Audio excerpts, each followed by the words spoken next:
Olá pessoal, eu sou a Paula Paraguaçu, aluna de Medicina do 7º período da Unigran Rio Áfia, daqui de Duque de Caxias, e venho com vocês entrevistar o professor Dr. Paulo Aprato Júnior, nosso médico geriatra, nosso professor de saúde da família. Professor Paulo Aprato Júnior, ele tem mestrado em saúde da família, doutorado em saúde coletiva e AIDS em idosos, pós-doutorado em violência contra idosos na UERJ, é médico geriatra, coordenador do internato médico da Uniredentor e Coreme, também coordenador de residência médica em saúde da família e professor de atenção básica, IESC, pós-graduação da Unigran Rio Áfia. Nós estamos aqui pela Liga de Geriatria e Gerontologia, LIAGE, da Unigran Rio Áfia de Duque de Caxias, e vamos conversar com o nosso querido professor Paulo Aprato Júnior. Professor, a gente sabe que a população vem envelhecendo nesses últimos anos. E quais são esses fatores que influenciam o aumento da população idosa no Brasil? Gostaria de agradecer à Liga de Geriatria e Gerontologia da Unigran Rio Áfia, Duque de Caxias, pelo convite para falar sobre o envelhecimento populacional. O envelhecimento populacional no Brasil é uma realidade. O mundo envelheceu e o Brasil também envelheceu. E por que isso aconteceu? Primeiro, pela atenção básica. O cuidado, a assistência dos médicos, dos enfermeiros, dentro das áreas de risco e vulnerabilidade, é uma realidade. Esses habitantes não tinham direito a uma assistência, a uma prevenção. Hoje, desde 1994, com o programa Saúde da Família, hoje essa população tem essa assistência. Isso fez com que as causas evitáveis de mortalidade diminuíssem. Então, as doenças infecto-contagiosas diminuíram, as doenças preveníveis diminuíram. O diagnóstico precoce de hipertensão, diabetes, melhorou muito com a atenção básica. E principalmente pela imunização, pela vacina. A mulher vive mais que o homem, em média 10 a 12 anos. Porque a mulher, ela se cuida mais que o homem e ela consegue viver mais. Então, hoje, nós temos alguns lugares, como Copacabana, no Brasil, no Rio de Janeiro, que tem um maior número de idosos, não só devido à prevenção, mas também pela qualidade de vida. Então, envelhecer no Brasil, hoje, é uma realidade. Super importante a gente saber, né, dessa qualidade de vida aumentando, mas qual o impacto, professor, em termos de saúde pública, com esse envelhecimento populacional? Os idosos gastam mais com saúde. Primeiro, porque eles têm mais doenças que o jovem. E segundo, eles têm uma permanência maior quando precisa de hospitalização. As doenças crônicas não transmissíveis, como hipertensão, diabetes, doenças coronárias, neoplasias, doenças respiratórias, são mais prevalentes nesse grupo populacional. E quando eles precisam se hospitalizar para cuidar de alguma dessas doenças, todas as suas doenças agudizam. E eles vivem um pouco mais hospitalizados que os jovens. E eles complicam mais. Em geral, o idoso tem 5 doenças crônicas: hipertensão, diabetes, dislipidemia, doença coronariana, ou uma doença gastrointestinal, por exemplo, um problema digestivo, e isso faz com que esse idoso permaneça um pouco mais hospitalizado. A população não está preparada para o envelhecimento. Haja vista, por exemplo, os ônibus que nós temos no Brasil. Os degraus são altos, os sinais demoram a abrir e fecha rápido. Os idosos não conseguem se movimentar muito rápido para chegar até o final do seu percurso. A aposentadoria também é uma outra realidade. Se o idoso vive mais, ele vai precisar de um tempo maior na Previdência Social. Então, o impacto do envelhecimento é muito grande, social, econômico, cultural. Nós temos que nos preparar para esse envelhecimento. E quando eu digo nós, a população, porque envelhecer hoje no Brasil é uma realidade. Então vamos precisar de mais geriatras no Brasil. E o senhor falou que os homens idosos vivem menos do que as mulheres idosas. Isso se deve a quê, professor? As mulheres vivem mais que os homens. Por quê? Porque elas se cuidam mais. Elas levam os filhos para os postos de saúde, para os médicos. Elas frequentam as unidades de saúde com muito mais frequência que os homens. Com isso, elas conseguem ter mais informação. Elas fazem prevenção. O câncer de próstata no Brasil cada vez aumenta mais. Por quê? Porque o homem não faz atenção primária, não faz a prevenção. A mulher faz. Com isso, o câncer de mama, o câncer de útero, de colo de útero, diminuiu e diminui cada vez mais. O homem entra pelo nível secundário, pelo nível terciário, quando precisa de saúde, em vez de entrar pela atenção primária, porque ele não frequenta. Temos vários problemas com a atenção primária. Por exemplo, o horário de funcionamento. O homem trabalha mais do que as mulheres. Ele termina a vida trabalhando e a mulher consegue se aposentar. E o horário não ajuda, o horário de funcionamento das unidades básicas não ajuda. O professor Romeu Gomes, que é um grande pesquisador da saúde do homem, ele diz que a mulher se cuida mais, porque ela se previne mais, ela frequenta as unidades de saúde e ela é a grande cuidadora. Quando ela leva o neto, o filho e o marido para assistência médica, ela consegue absorver as informações. Como um homem não procura as unidades de saúde e não se cuida, ele adoece com mais frequência e ele complica mais, tem mais sequelas. E um outro adendo, nós não precisamos somente de geriatras, nós precisamos também de gerontólogos, fisioterapeutas, enfermeiros, nutricionistas. A equipe multiprofissional ela é fundamental no atendimento ao idoso. A equipe, por exemplo, de fisioterapia, ela é fundamental para que nós tenhamos cada vez mais idosos com a sua capacidade funcional preservada. É super importante, né, a equipe multiprofissional dentro da assistência básica e dentro de todos os âmbitos de saúde, né, professor? E quando a gente fala de doenças crônicas no Brasil, quais são as mais prevalentes para homens e mulheres idosos?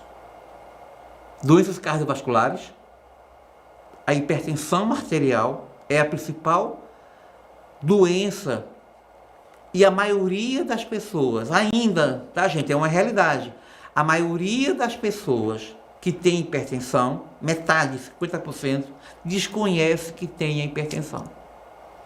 Para fazer o diagnóstico, é necessário apenas um esfigmomanômetro e um estetoscópio. É papel de quem? Da atenção básica. Fazer o diagnóstico da sua população, que é adscrita ao território. Hoje, o diagnóstico é feito quando a população procura a unidade de saúde. A saúde da família, a estratégia de saúde da família, ela tem uma ótica diferenciada. A equipe multiprofissional tem que ir ao território, tem que fazer busca ativa. E por que não fazer o diagnóstico no território? A maioria dos hipertensos são assintomáticos, não sentem nada. Então, é necessário um trabalho de prevenção, de promoção à saúde, de assistência e de monitoramento. E, principalmente, de vigilância E esse papel é da saúde da família, é papel do agente, do técnico de enfermagem, da equipe de enfermagem e também do médico da atenção primária fazer esse diagnóstico. Uma outra doença muito importante são as neoplasias, que são diagnosticadas e se tiver possibilidade de fazer esse diagnóstico precoce, ela tem uma maior expectativa de vida e de cura. Doenças respiratórias como asma, pneumonia em comunidade também é muito prevalente. Doenças gastrointestinais podem ser trabalhadas dentro da atenção primária. Então, assim, as doenças crônicas não transmissíveis, elas são fundamentais serem prevenidas, e aí nós temos um plano de enfrentamento dessas doenças crônicas até 2030, lançado pelo Ministério da Saúde, que está agora no seu na sua segunda etapa. A primeira etapa acaba em 2022, e a segunda etapa, esse plano de enfrentamento, de aumentar a prevalência de número de exames de detecção de diabetes, o aumento de mamografia, o exame de Papa Nicolau, aumentar a prevenção de câncer de mama, de câncer de útero, a prevenção de câncer de próstata, que tem que deixar de ser um tabu. Tudo isso são doenças importantes dentro da atenção básica. E sem esquecer o trabalho da prevenção, que é a imunização, que está caindo muito no Brasil, caindo demais, porque as pessoas não estão procurando as unidades de saúde para fazer a vacina, e porque a atenção básica está deixando de fazer o seu papel, que é fazer busca ativa nos usuários, correr atrás para que se alcance a meta de cada vacina. Falando de vacinação, a gente sempre lembra agora que estamos ainda vivenciando a pandemia da Covid-19, sobre essa situação, né, do isolamento dos idosos durante o período de pandemia, que tem sido bem difícil para essa população que enfrentou. O senhor tem alguma estratégia ou sabe de algum efeito negativo que a própria pandemia e o isolamento vivenciado por todos nós tenha causado nesse público específico? A pandemia do Covid-19 no mundo teve grandes impactos em relação ao adoecimento de todos os grupos etários. Criança, jovem, mulher, cada um teve a sua característica. Em relação ao idoso, a gente pode ver a questão da depressão, esse isolamento que trouxe distúrbio cognitivo.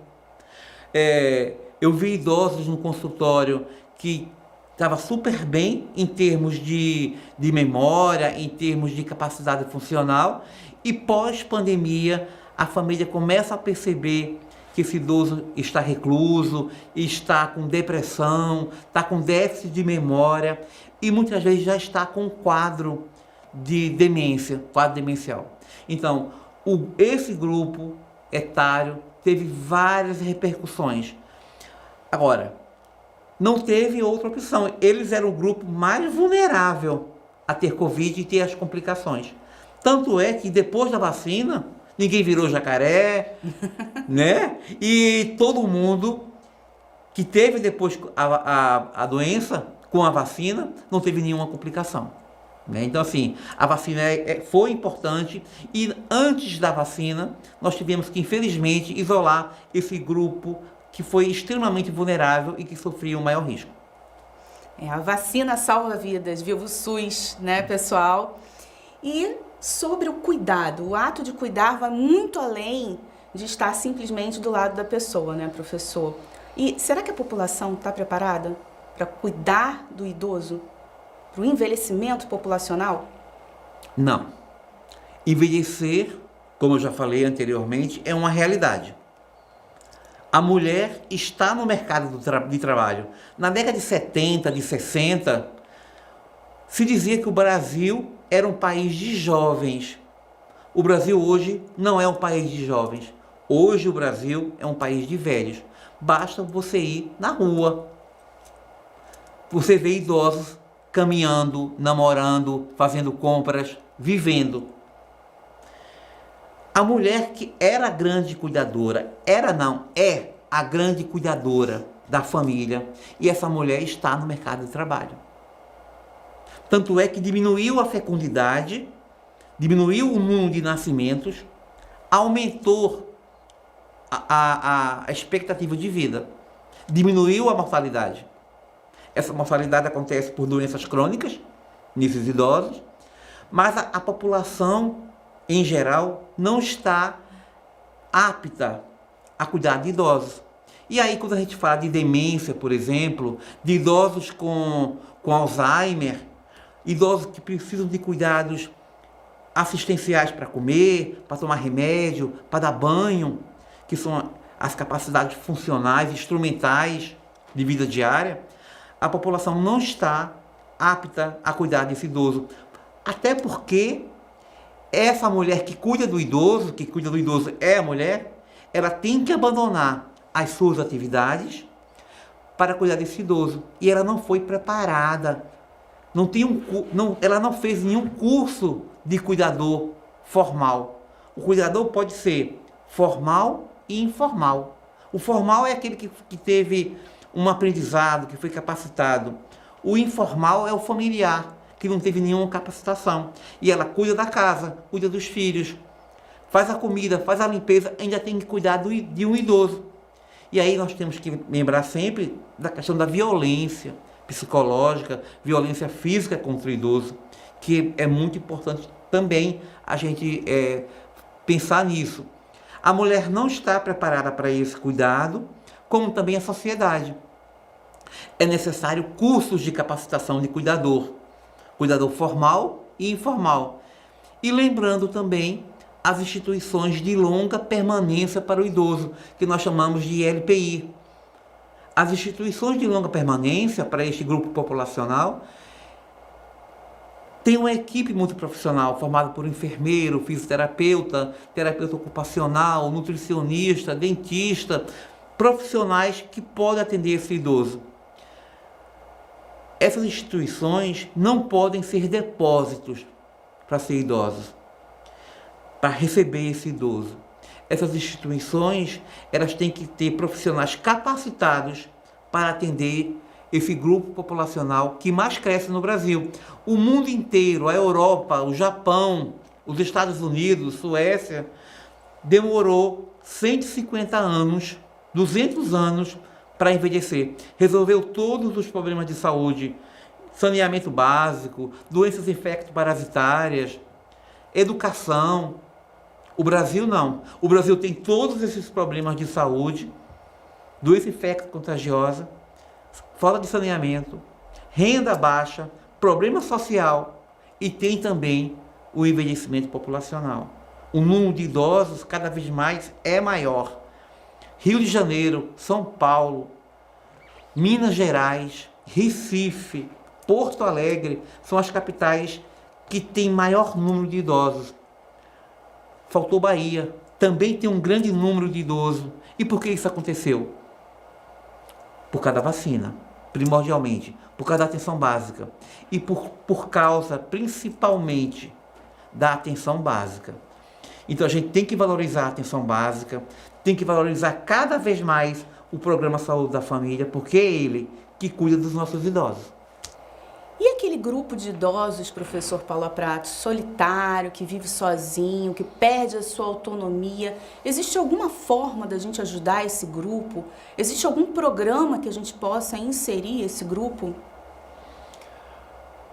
A Política Nacional do Idoso, ela diz que sim, mas na prática nós só temos a assistência social, através do assistente social que leva o atendimento dos direitos dos idosos e também o programa Saúde da Família, que hoje é a estratégia Saúde da Família, que tem a visita domiciliar, os grupos educativos e um olhar atento para esta parcela da população.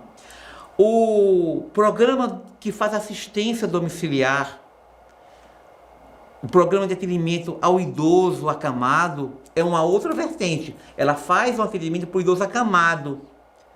A saúde da família faz a assistência àquele idoso que anda com dificuldade, que sai de casa com dificuldade.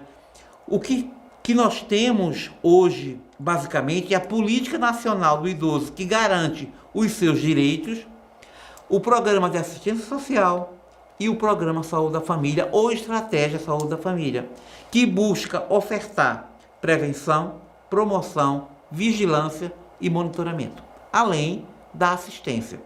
Temos também a farmácia popular, que foi uma grande conquista desse grupo populacional. Agora, nada disso vai funcionar se esse idoso não foi preparado para envelhecer. Temos que nos preparar através de uma maturidade saudável, atividade física, estimulando sempre a baixa adesão ao exercício físico, ou seja, temos que estimular cada vez mais o envelhecimento ativo, a diminuição de alimentação gordurosa, o tabaco, o cigarro. Isso tudo é uma realidade no Brasil. E quanto maior for a escolaridade, mais possível disso acontecer. Então, a prevenção e a promoção, através do exercício físico, da alimentação saudável, da retirada de álcool, droga, que vocês podem perguntar, mas são idosos. Existe e existe muito. E também a questão do preservativo no idoso, que tem que ser estimulado. Então, o envelhecimento ativo é possível, mas tem que ser estimulado, não no envelhecimento, mas na sua maturidade, na infância, para que nós possamos envelhecer bem e cada vez mais. Então, a atenção primária é fundamental para o cuidado da saúde do idoso. E em relação a esse cuidado dentro da atenção primária em saúde, será que existe algum setor específico, professor Paula Prato, que promova esse cuidado?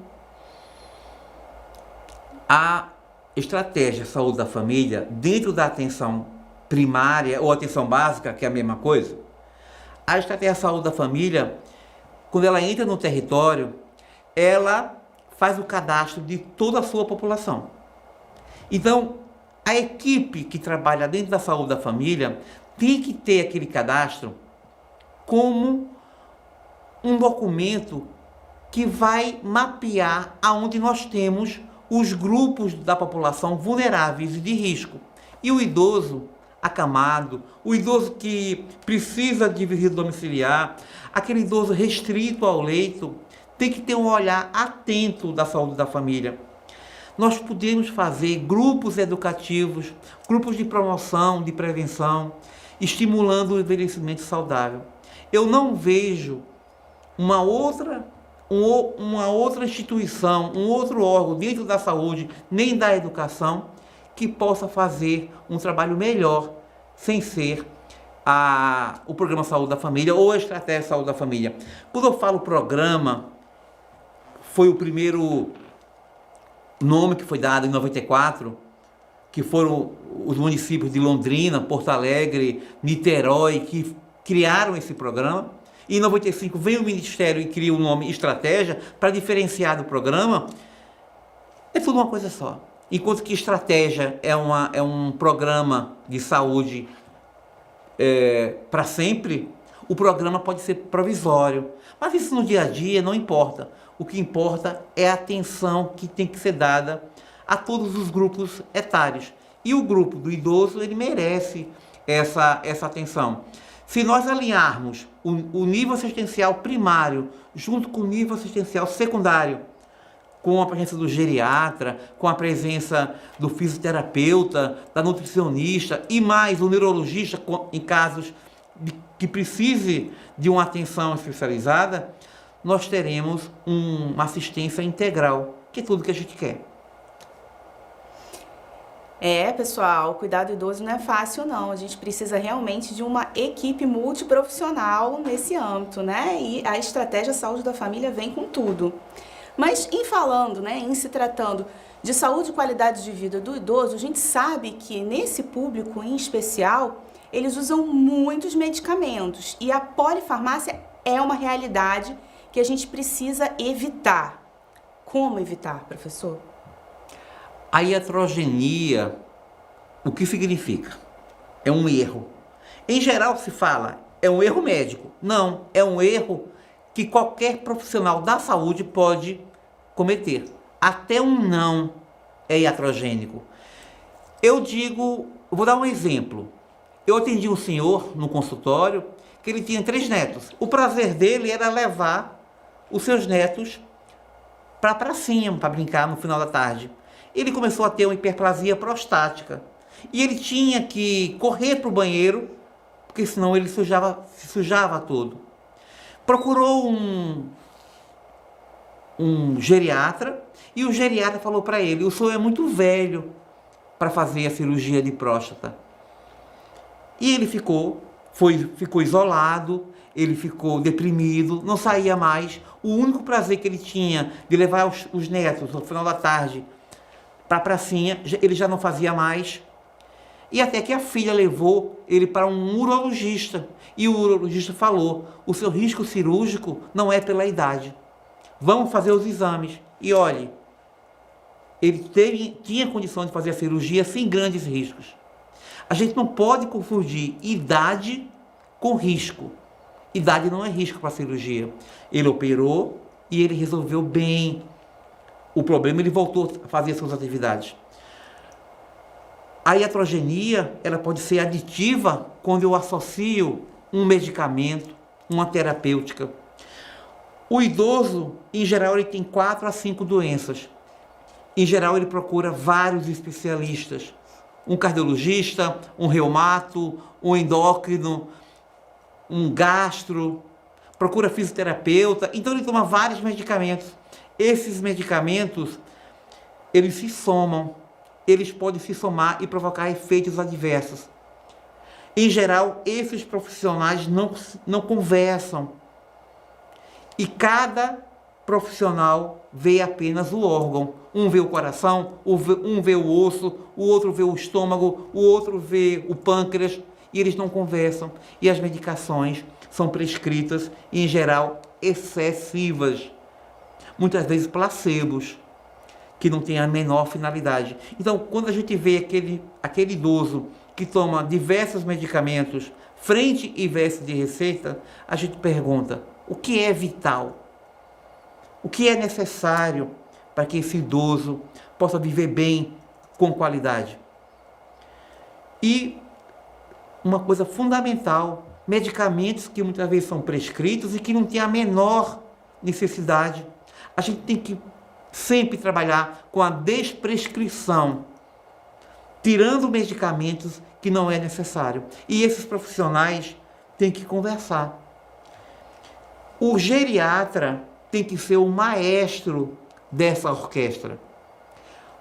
Ele vai continuar com o seu cardiologista se ele tiver uma arritmia. Ele vai procurar o seu pneumologista se ele tiver uma asma, que é muito comum essa asma retornar no envelhecimento. Mas o geriatra, ele vai gerenciar essa equipe de prescritores. A prevenção, ela é fundamental. E essa equipe, essa orquestra tem que ser regida pelo maestro, que é o geriatra. A saúde mental realmente é super importante na terceira idade. E o geriatra tem esse papel, né, professor, de orquestrar todas essas outras áreas da medicina. Então, mediciners, vamos ter atenção nas prescrições futuras, porque não podemos fazer polifarmácia com esse grupo de idosos. Agora, professor, em relação a essa sociabilidade do idoso, é importante ter espaços de convivência para a pessoa idosa? Fundamental. É fundamental que o idoso troque, que o idoso saia, que ele namore, que ele conheça, que ele comemore aniversários, que ele faça atividade física. E para isso não precisa que esse idoso tenha dinheiro suficiente.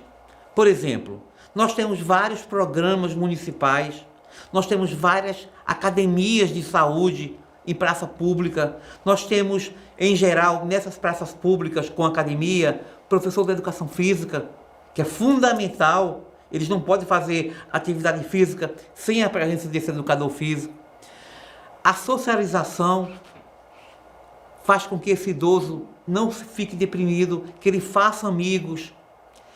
A socialização evita declínio cognitivo, evita depressão. A socialização é fundamental para que esse idoso continue vivendo, mesmo ele tendo as suas doenças. A gente não vai trabalhar na geriatria com cura de doenças, e sim com controle de doenças. E a socialização faz parte desse tratamento. Em relação a um assunto que tem chamado muita atenção dentro da medicina, que é o aumento da prevalência de infecções sexualmente transmissíveis em idosos, a AIDS principalmente. Professor, aqui esse aumento da prevalência de AIDS e ISTs tem se dado? Bom, primeiro, o número de idosos. O Brasil tem muitos idosos, o mundo tem muitos idosos. E se enganam as pessoas que acham que o idoso não tem mais relação sexual, que ele é assexuado. Isso é um mito. O idoso vai ter atividade sexual até ele morrer, a não ser que ele tenha restrições, insuficiência cardíaca, osteoartrose severa, arritmias cardíacas não controladas. Agora, se as suas doenças estão controladas, ele vai ter, até o final da sua vida, atividade sexual. Até porque todos nós temos, né? Nós somos seres sexuados. E o idoso, o homem, não foi educado a usar preservativo. Ele não foi educado a usar preservativo. A mulher, por sua vez, cede ao uso da relação sexual sem usar o preservativo. Na menopausa, a mulher tem dispareunia, tem dor ao coito, por falta de lubrificação. Existe hoje terapêuticas capazes de resolver isso facilmente. Hoje, com uma boa conversa, com uma boa consulta, a gente pode melhorar a qualidade de vida da relação sexual. Hoje, quando está na fila um medicamento para ereção, né, no homem, mudou muita coisa. A mulher, hoje, ela fala abertamente sobre relação sexual com o seu médico. E o homem também. Então, envelhecer faz parte da vida. E sexo faz parte da vida. Então, com isso, as doenças sexualmente transmissíveis são muito frequentes, porque o homem não usa preservativo. Com a dispareunia, como a mulher diminui a lubrificação no coito, ela tem um maior atrito, tem uma maior possibilidade de sangramento e ela tem uma maior possibilidade de ter AIDS. Isso é possível de ser resolvido com uma boa consulta, com uma boa orientação. Obrigada, professor, pela sua companhia, pelos esclarecimentos e até logo, mediciners. Sigam a gente no Instagram, @liage_unigranrio, e vamos para as próximas entrevistas. Assim a gente fica esclarecido dentro da área da medicina. Obrigado, Aliga, pelo convite e até a próxima, se Deus quiser.